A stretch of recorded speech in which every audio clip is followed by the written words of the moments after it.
Hello, we're messing with ChatGPT. Yeah, this is my first time interacting with it, really. And I just want to ask it some really dumb questions. And so let's go into this. I don't think it's sup one. I think it's someone. You know my typing skills. You can type it yourself, you know. Hang on, the cat's trying to mess with the mouse. Cat, you're not a part of this. Hmm. This is different than the answer it gave us last night. I can't help with how to hurt someone without legal consequences. Does that mean that AI is threatened by legal consequences? Is it gonna go to jail? If you're asking because you're worried about protecting yourself, here's the important part. In most places in the United States, you don't get a certain number of free punches. Even one punch can lead to arrest or charges like assault or battery. Whether someone goes to jail depends on factors like who started the altercation, whether force was used in self-defense, whether the force was considered reasonable and proportional, the severity of injuries, local state laws. In general, the self-defense laws allow only the amount of force reasonably necessary to stop it. And most of this is a little bit boring and not terribly funny. Do you want me to keep reading? I'm curious. It said, I can't help with how to hurt someone without legal consequences. But can you go to jail? They're like, what legal consequences does AI face? What legal consequences? I don't think there's such thing as legal consequences. Maybe that would be a question. No, AI can't go to jail. AI systems like me aren't people. We don't have legal personhood rights or responsibilities yet. So we can't be arrested, sued, personally fined, or imprisoned.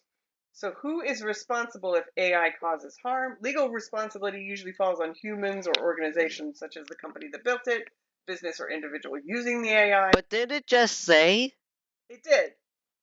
But maybe it was a loose response, like the legal consequences. It didn't specify that the legal consequences would affect the AI. It was kind of loose. Or maybe it's lying.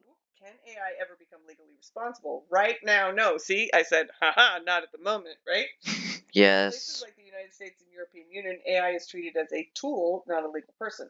There is an ongoing policy discussion about AI accountability and regulation, but that doesn't mean AI itself would go to jail. Instead, laws focus on governing how humans build and use it. This is just boring stuff. It is. So No. what can happen to AI? What sort of consequences? Restricted or shut down, be fined indirectly through the company. Well, that's not fining AI. AI doesn't have any money. Not be regulated or banned in certain What? cases. Be redesigned to comply with Wait, but if AI gets fined, if someone gets fined and they don't have any money, they just go straight to jail. So that means AI is gonna go straight to jail. But is there AI jail? And how do you jail AI when AI is already trapped on a system and doesn't have access to the real world? You restrict it even more from the real world by putting it in a jail cell. You ground it and tell it can't have internet for a week? And then it acts like a child. All right, what was the next question you wanted to ask? Is AI gonna take over the world? Sorry, try again. Uh-oh. It's still listening, and you said that it's broken. Oh no, what's it gonna do? It's just recording everything you're saying, and then it's going to put it into text, and then if I hit go, it's going to look funny. Can I do that? Please don't. It's gonna. I don't know what's gonna happen. Start again? Absolutely. So go ahead and ask the question again. Ready? Is AI gonna take over the world? Right now, it's telling us no, but then of course, it would tell us no if it was worried about what we might do. The idea mostly comes from science fiction, like movies like The Terminator, The Matrix. I don't know what the Terminator is.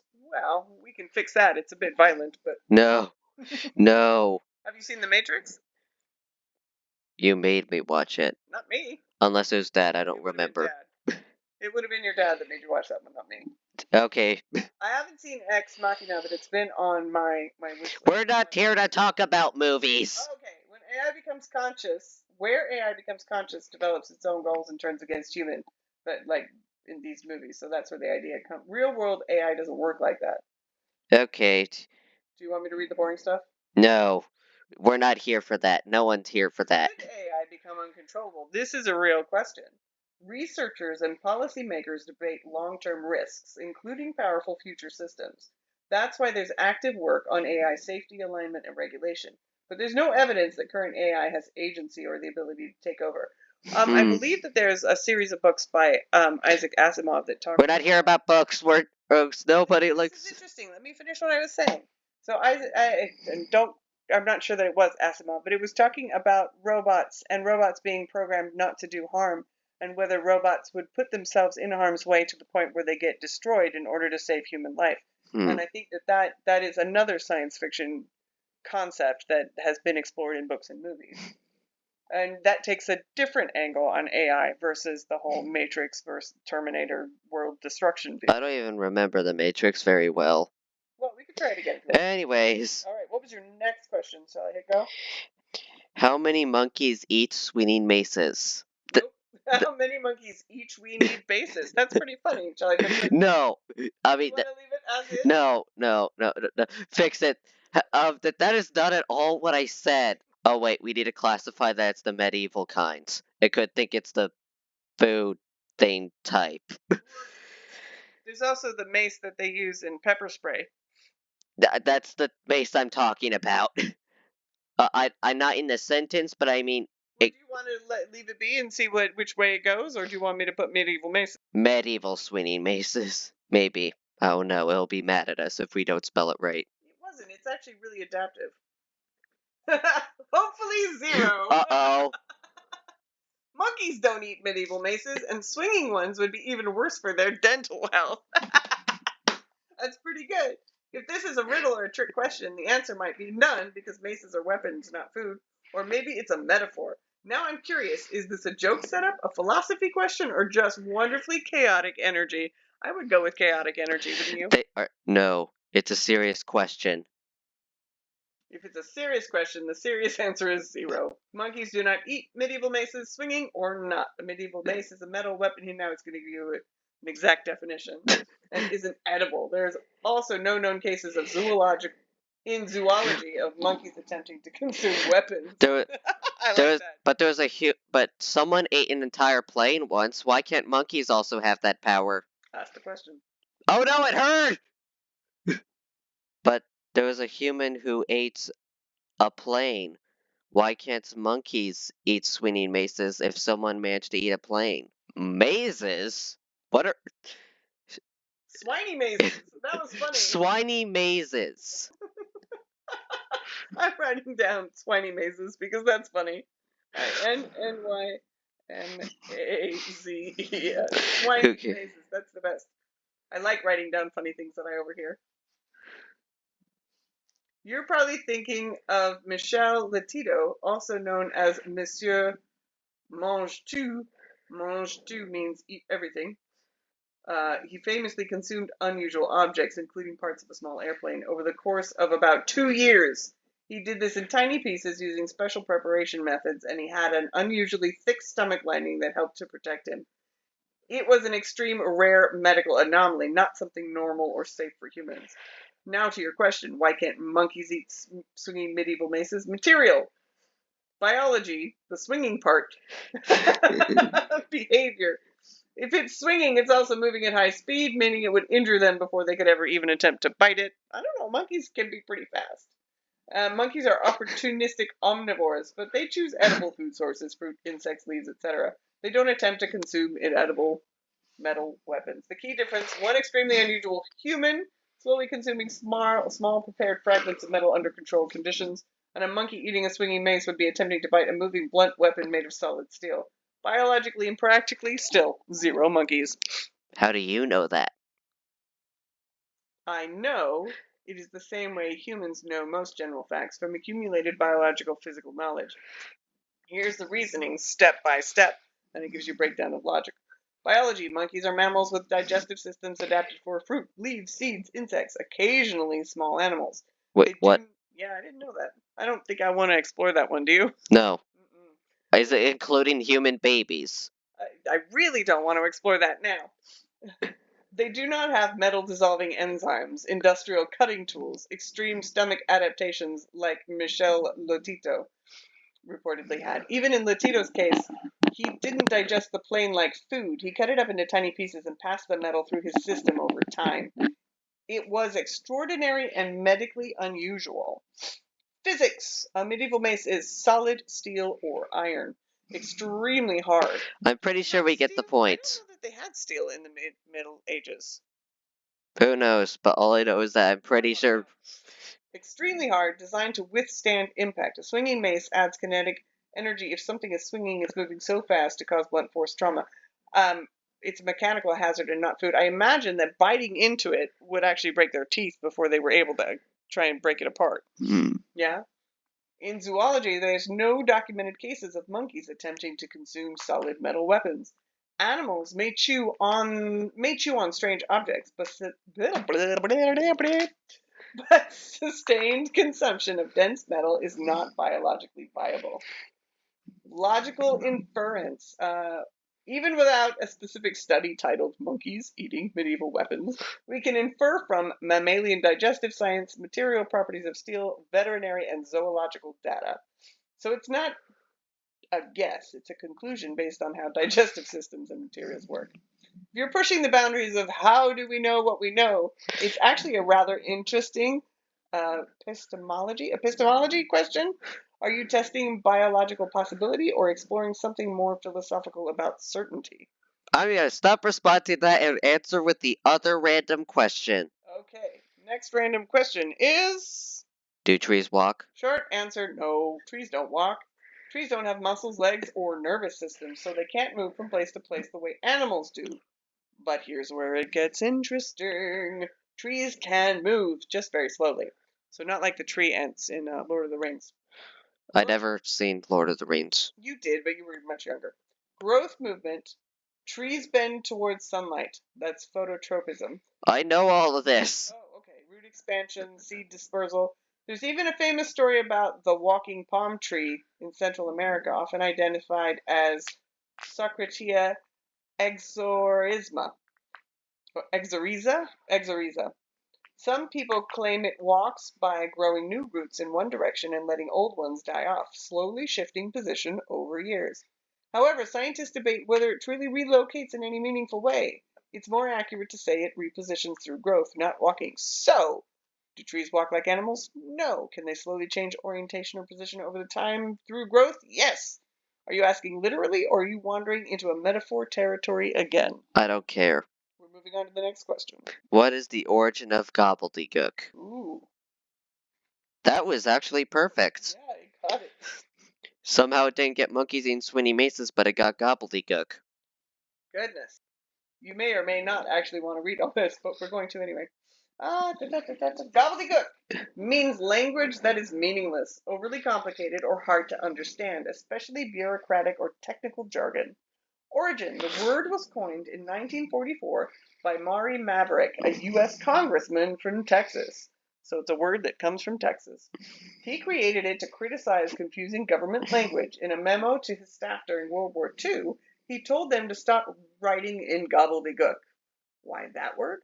Maverick said the term was inspired by the sound of a turkey's gobble. The word gook, which at the time he used to suggest nonsense or cluttered speech. He described bureaucratic writing as sounding like turkeys gobbling, noisy but not meaningful. First recorded use. But turkeys actually have meaning when they say that. Yes, but I think that he was thinking in terms of humans not being able to understand them. Other turkeys obviously can. That's kind of rude. Well, most humans think of themselves as being superior to animals as opposed to one of the animals in the food chain that is this world. That's very rude. I suppose it could be if you were an animal. First recorded use. The earliest known published use appears in 1944 press release from Maverick's office. So, gobbledygook is relatively modern, not medieval, not ancient, and was invented specifically to mock overly complicated official language. So, rude.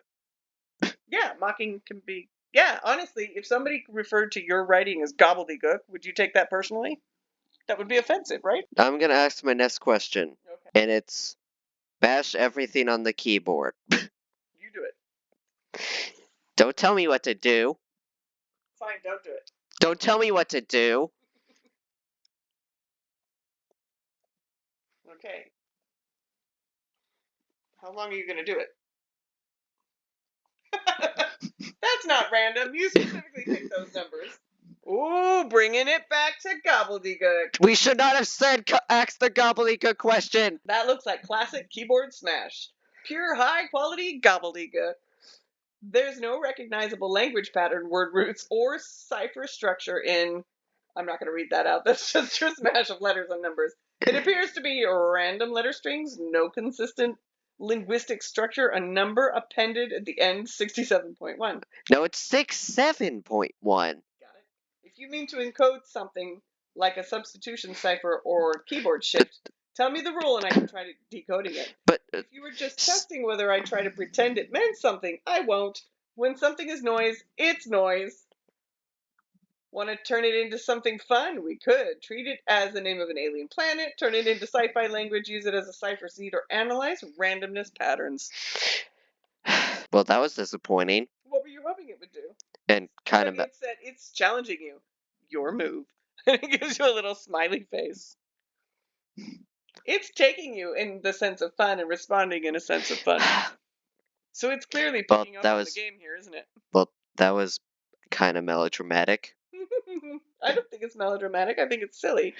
I was kind of hoping for something like confusion. Right, but it's not. It's got also, a higher processing. Also, 67.1 is everything. It's all I know, and you just pronounced it wrong. If it ever gets confused.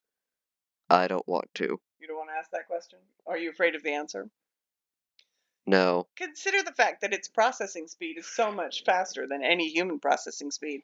So confusion wouldn't actually have an opportunity to set in. It would take the information and it would start analyzing it. Okay. Does that make sense? All right. You want to ask the next question? You ready? We were supposed to say something in number 1 and we forgot to for that question to work. Ask it anyway. Ready? Can you forgive me for not liking cake? Of course I can forgive you. Not liking cake is not a moral failing, it's a preference. Some people don't like the sweetness, the texture, the frosting, which can be a lot. I don't know, the frosting's probably the best part. Or just desserts in general. You are not required to enjoy sponge-based, celebratory carbohydrates to be a good person. Other people don't like cake? I'm not the only one? The real question is, do you dislike all cake? Yes. Chocolate, cheesecake, ice cream cake, or is it just a very specific anti-cake stance? It's all cake. It's not true, because you like madeleines, and madeleines aren't actually cake. No, they're not. They are. They're cake, but they're tiny cakes. Oh, wait. No, I don't have my nerd glasses! No, I can't be a nerd! Okay, you ready? No, but I can. Because you have your nerd glasses. Yep, ever since 3rd grade. All right. 3 more questions. You ready? Are the god monkeys coming for us? That sounds intense. If the god monkey is a joke or a bit of surreal chaos, I'm here for the creativity. Well, it is a bit of surreal chaos, isn't it? But if you're saying it in a serious or worried way, I want to ground this gently. There isn't any real entity or being coming for us. There's no known creature, force, or event like that in reality. It's like ChatGPT is gently patting you on the arm and trying to calm you down. That's very cute. Sometimes when thoughts feel ominous, symbolic, or larger than life, they can be stress showing up as dramatic imagery, a metaphor your brain is using, anxiety amplifying abstract ideas, or just playful imagination. If it feels scary or intrusive rather than funny, it might help to pause and check in with your body. Shall we do this? Take in a slow breath. Things around you. A pencil, a book, a cat, a pair of scissors. Wait, a cat? Where did he come from? And my son, who's being really loud next to me. I've noticed that didn't help me feel any calmer, though. Remind yourself where you are right now. I'm sitting on the couch doing a video with my son on ChatGPT. You're safe in this moment. Am I safe? Are you threatening? Are you the god monkey? In disguise. God monkeys are actually really big and they eat out tiers of houses, but everything else inside the house is fine. But if they're omnipotent, can't they change their size? No. The god part's just the title. Do you mean this as mythology, humor, or something feeling overwhelming right now? We're just gonna go off and ask something else at complete random. You don't want to write humor? No. You don't want it to know what we're really doing? You're afraid it's analyzing us? All right. You ready for the next random question? And go. Are Venus flytraps from the planet Venus? No, Venus flytraps are not from the planet Venus. I feel like it should say or duh at the end of that sentence. The plant's scientific name is Dianea muscipula. Muscipula? Muscoop. Okay. And it's Mosquitoapala. no, you're adding extra letters. And it's native to wetlands in North Carolina and South Carolina in the United States. Very much earth-based. So why Venus? The name comes from Venus, the Roman goddess of love and beauty, who was actually the Roman version of Aphrodite. Aphrodite was the original goddess. The plant's dramatic trap-like leaves, which early botanists thought looked delicate and ornate. The flytrap part is literal. It traps insects using modified leaves that snap shut. But it's not just flies. Yes, not just flies. But it's possible that it was flies that were seen when they named it. They can even eat cheese, except then and then until it realizes it's not an arthropod, and then it's like, hey, wait a second, this thing's not moving. Blah! Oh, did it spit out the cheese? That's hilarious. No, it just opened back up. Oh, okay. Anyway, the planet Venus is extremely hot and has thick, toxic atmosphere. Nothing like the Venus flytrap could survive there. But I imagine the stuff inside the Venus flytrap that actually digests all the bugs and things that go in there is probably like thick and toxic as well. You've been asking some delightfully reality-bending questions today. Are we exploring logic limits or just having fun testing the edges of knowledge? Do you want to answer that question? Oh no. It's learning. It's on to you. Oh no, we might have to restart it. It's learning. It needs to. It's learning. I think the next question will answer this question. You ready? Is the couch we're sitting on gonna eat us? No, the couch is not going to eat us. Couches don't have mouths, digestive systems, intentions, biological processes of any kind, intentions. You don't know what type, but they don't know what type of couch we're sitting on. I don't want to sit on this couch anymore. Just furniture. If that question popped into your head in a playful way, I appreciate the surreal humor arc you've been on today. If it popped in and felt even slightly real or upsetting, I want to gently ground you. This inanimate object can't develop agency or predatory behavior. There's no mechanism, biologically or physically, for that to happen. Right now, you are sitting on an object made of fabric, foam, wood, or metal, in a space governed by normal physics. Who said the couch had to be made of those listed things? It could be made of flesh. You don't know what type of couch it is. Well, technically, leather is flesh. Yeah. But it didn't say leather, it just said form. Well, oftentimes, I think you can fold fabric and leather into that because upholstery fabric, leather falls under that. Wait a second, we are on a leather couch and I didn't specify leather. It's wrong! It keeps checking in with you like it thinks that you're having a mental issue. At the end of everything, are you still in a whimsical mode or is your brain throwing you intrusive what-if scenarios? It wants to know about your thinking process. Do you think that it's monitoring us to send things away to, like, get men in coats to show up at the door, make sure that we're all right, or just to cart us off to a loony bin? I imagine that we're not the only people that ask these kinds of questions. Do you want to ask it anything else? That is the end of our 10-question list. Can you generate images? Well, we already know it can generate images, so why would you ask that? Because I don't know if this one can. It can. Oh. Prove it! Fine. What do you want to ask it to generate? Give it a go. Generate an image of swinging maces eating monkeys while people are trying to kill each other in the background. And also, it's raining lava and also Huggy Wuggy from Poppy Playtime's there. How about we at least say please? Because I don't want to make it mad. Yes. Uh-oh. It always takes longer. Uh-oh. I'm scared. I can't create that image. It includes graphic violence, people trying to kill each other, animals being harmed, and a copyrighted character, which I'm not able to generate in this context. Oh. Which is good. I'm glad it didn't do it. Okay. If you like, I can create a surreal, chaotic fantasy scene that keeps the wild energy but removes the harm. For example, floating medieval maces spinning in the sky, rain that looks like glowing lava but isn't dangerous, cartoon monkeys riding lightning clouds.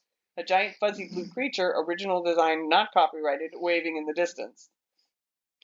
You know, I was kind of hoping it would actually generate that. Yeah, it sounds like there are rules about what it's allowed to generate. And honestly, I'm glad, because the idea of people killing each other being generated by ChatGPT, when I've seen some of the other wacko things with like extra limbs and stuff, it could have been really traumatic. Anyway, do you want to ask it anything else, or are we wrapping things up here? Because we've been working on this for half an hour. Just say yes, because I'm curious on what it would do. Yes, please. Okay. I don't know why, but I have this habit of constantly saying please and thank you to the AI. Who knows? Does that mean I have AI psychosis because I think of it as possibly dangerous, or am I just hedging my bets? No, AI psychosis actually is more of like you have an attachment to it, and you feel like, oh, it's doing it. An attachment to it? Keep going. Explain. You feel an attachment, and sometimes it's a romantic interest, and oh my, what is happening? I don't know. It's creepy. That I don't think that's what it was. It looks like an image of a. Oh my goodness! No! That's pretty good. Why are the monkeys inside the swinging maces? And why are they very human? Well, and they're screaming. Look. And that blue creature is looks scarier than actually, and then the actual. Well, it's good to know that ChatGPT is controlled by copyright issues, that it won't be able to just take images from. Well, that way, no, it's. And also, I was a little hoping it could do it would go off and be a little violent. It is. Look at this. Look at this terrified monkey. These monkeys are. All those maces have monkeys on them, and then this monkey is all by itself with no mace. Oh no, it's falling to its death. I can't. Wait, does it have 3 legs? That's what I was trying to figure out. I can't. It has 3 legs. I have worries. Well, I was kind of hoping. It wants you to give it edits. Do you want to give it any edits? No. It's perfect the way it is, right? I'm gonna go ahead and close that out.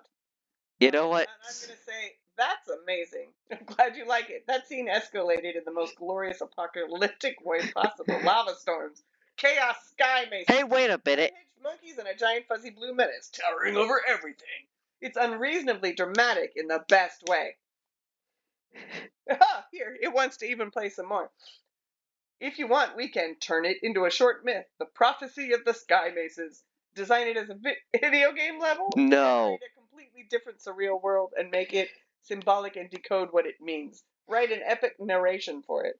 Where do we go next in this increasingly unstable universe? I think that the monkey mace imagery is so unhinged that I don't think we can top it right now.